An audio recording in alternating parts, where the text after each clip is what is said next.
Les amis, bonjour à tous, j'espère que vous allez bien, que tout se passe bien pour vous. Bébert est bien installé au chaud ou au froid, au vu de ta tronche ça donne froid.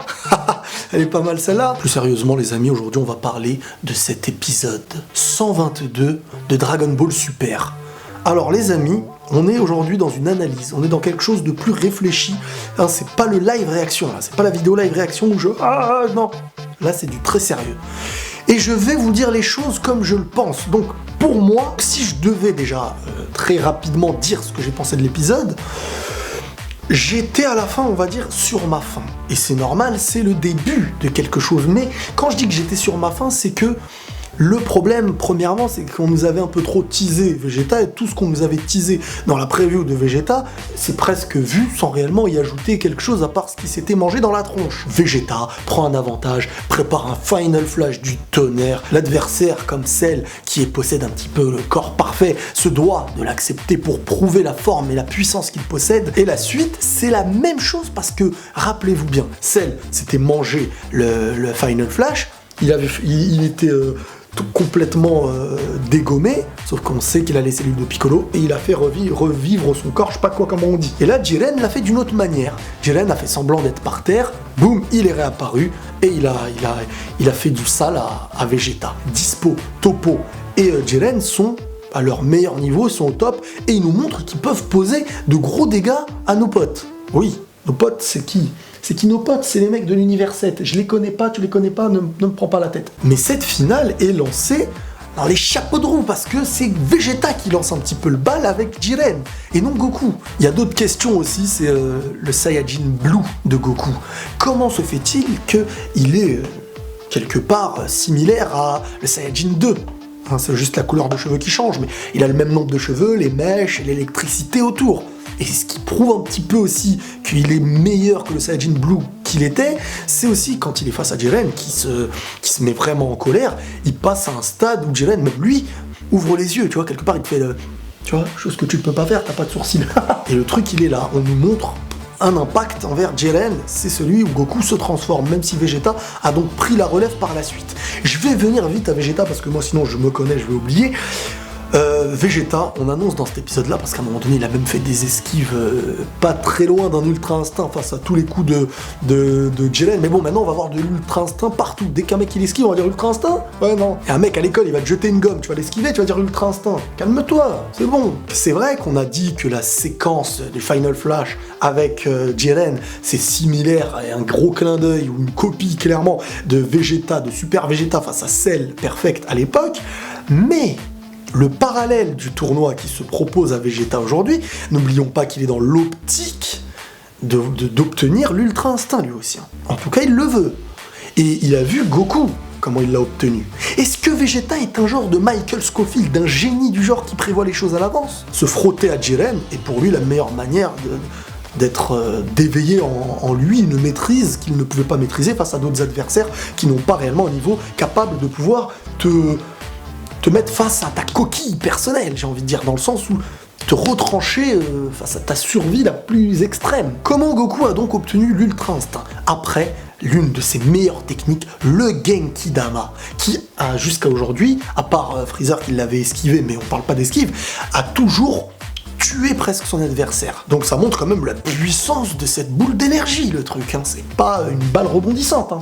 Non, parce que toi, hier, t'as confondu. Jiren lui a renvoyé et il se l'est mangé de plein fouet. À partir de ce moment-là, il s'est retrouvé dans une situation où il a éveillé en lui quelque chose, un impact incroyable qui lui a permis, de manière instinctive, maîtriser temporairement l'Ultra Instinct. Chose que même les Akaishin, ou certains Akaishin, je me rappelle plus, ne peuvent maîtriser. Vegeta est dans une situation parallèle qui est similaire, les amis. De sa boule la plus puissante, le Final Flash, bien concentré, il a tout donné, on lui a pas renvoyé par contre.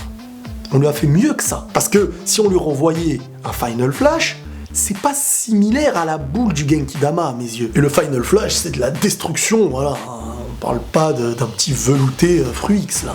Jiren a donc terminé l'épisode en mettant Vegeta dans une boule très similaire, si vous vous rappelez bien, de ce qu'avaient vécu Golden Freezer et Goku au moment où Goku est donc parti chercher Freezer. Ensuite ils étaient sur Terre et que il y a un univers espion qui est venu s'occuper de Goku et les autres. Et là il y avait de l'énergie d'un Akaishin qui avait été donnée pour pouvoir vaincre Goku et Freezer sur le coup. Et la boule de Jiren est très similaire à celle-ci. Donc est-ce que l'énergie de Jiren peut venir d'un Akaishin? Est-ce qu'il a déjà été Akaishin? Est-ce qu'il peut le devenir? Et là il y a des questions. Cette boule qui est très similaire, qui fait naître dans la victime à peu près la même situation de crise, quoi.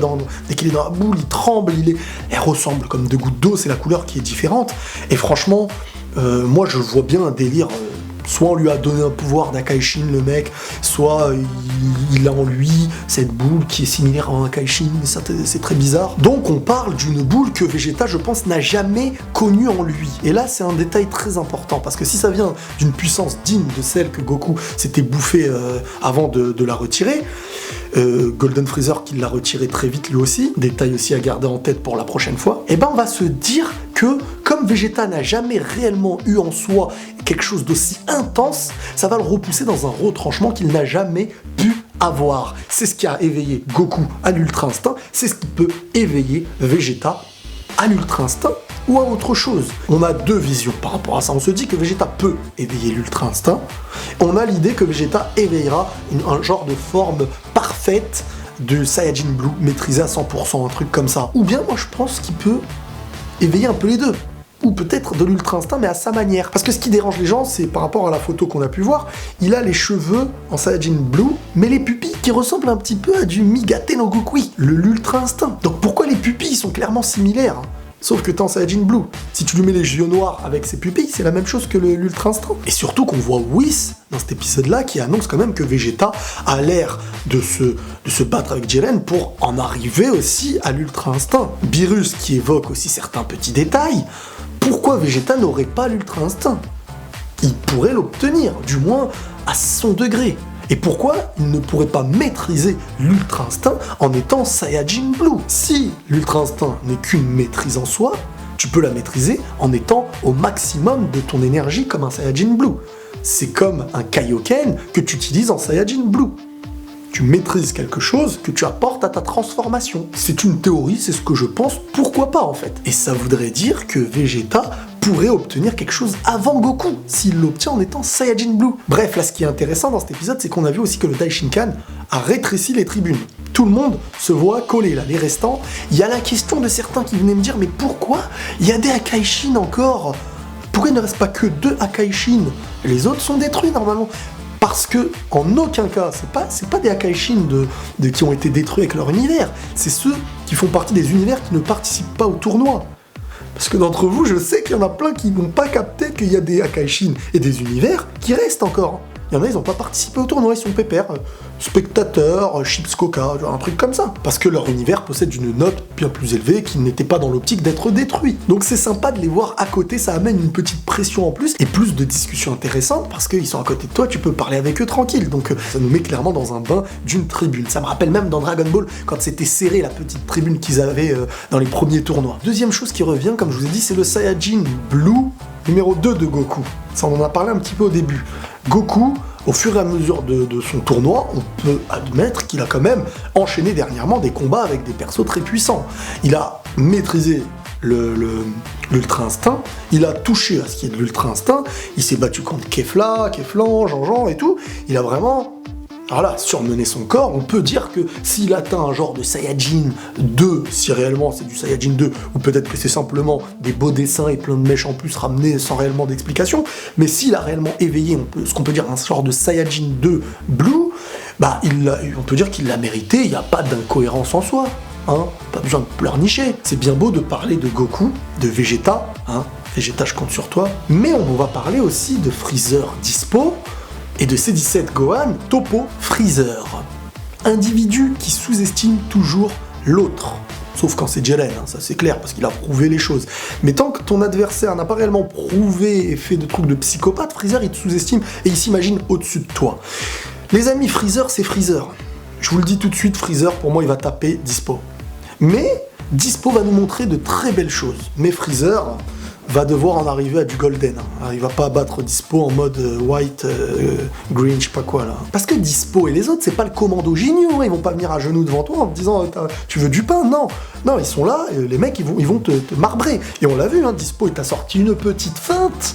Il a fait comme s'il allait comme si vraiment il était dans l'intention de te faire quelque chose, tu l'as bloqué, et lui il a utilisé sa vitesse pour te mener dans un mur comme Broly qui tapait la tête à Goku. Un autre détail, c'était aussi quand Freezer a attrapé la tête de Kiabe dans un mur là. Bah là c'est toi qui te manges la tête dans le mur. La sagesse à retenir, c'est que comme tu fais, on te fera. Non, je rigole, je vais pas vous saouler avec ça. Et croyez-moi, il pourra rentrer et dire à sa famille, j'ai mangé le métal le plus dur de tous les univers. Ah ouais, comme ça, dans un mur. Hop là, et après on m'a tiré la tête dessus. Et ça, le mur s'est cassé. Si c'est le métal le plus dur de tout l'univers, et que ta tête est en train de le marbrer, c'est que ta tête est encore plus dure que le métal le plus dur de tous les univers. N'oubliez donc jamais que la tête de Freezer est plus solide que le métal le plus puissant de tous les univers. Oui. Tu veux qu'on essaye, Bébert ? Gohan C17, un duo que j'apprécie et que j'espère qu'il va envoyer de la gomme, les gars.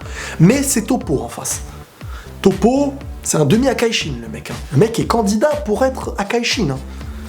Toi, t'es candidat pour être à Koh-Lanta, mais ça dépend, chacun ses objectifs. Mais là, le mec, c'est pas rigolo. Pas Bébert qui mange des pâtes. Et que t'es conscient de cette information. Donc, ce qui va se passer logiquement, je le pense, c'est que C17, s'il reste avec Gohan, il va jarter à un moment donné. Et Gohan, pour réussir à vaincre, s'il y arrive à un moment donné, ou peut-être que c'est Dispo qui sortira avant, et donc Freezer va ensuite venir les aider à 3, ça pourrait le faire, parce que du 1 contre 1 actuellement contre Toppo, ils sont pas au niveau, je pense. Mais dans l'œuvre Dragon Ball, Gohan est unique. Il est, à mes yeux en tout cas, capable de son potentiel de tout faire. S'il s'éveille à un potentiel de psychopathe. Et comme je vous le dis tout le temps, tous ceux qui me disent Gohan, white, black, truc, je sais pas quoi, Gohan, pour moi, faut plus toucher à ses transformations. Lui, on le touche dans son potentiel. C'est-à-dire, il est capable d'éveiller quelque chose et de choquer tout le monde sans lui mettre des cheveux blancs ou je sais pas quoi, je sais pas d'où elle vient cette idée. Et c'est ça qui est très intéressant avec Gohan. Il peut faire des choses. Donc Gohan, il y a moyen.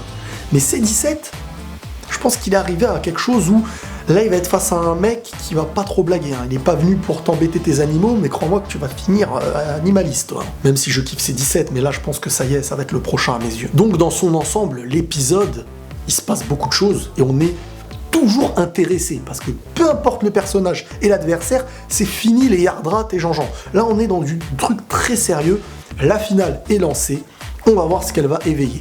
Vegeta, ça va lui permettre de pouvoir revenir plus puissant parce qu'il n'a pas été éliminé et il est à 2 doigts de la mort. Il est comme Goku après le Genki Dama, dans une situation à mes yeux similaire. C'est un parallèle qui a été fait. Donc, parallèle qui a été fait, 2 personnes qui ont à peu près la même énergie, il peut à mes yeux éveiller quelque chose, peut-être l'Ultra Instinct ou peut-être autre chose. Si on veut, de manière scénaristique, faire quelque chose de différent de Goku, ce serait mieux. Un genre de yin et de yang. Voilà les amis, n'hésite pas à liker à fond. Bébert, s'il like, tu likes, t'es obligé. Donc si tu veux que Bébert like, tu likes. Ouais, c'est psychologique, c'est un moyen de te faire liker.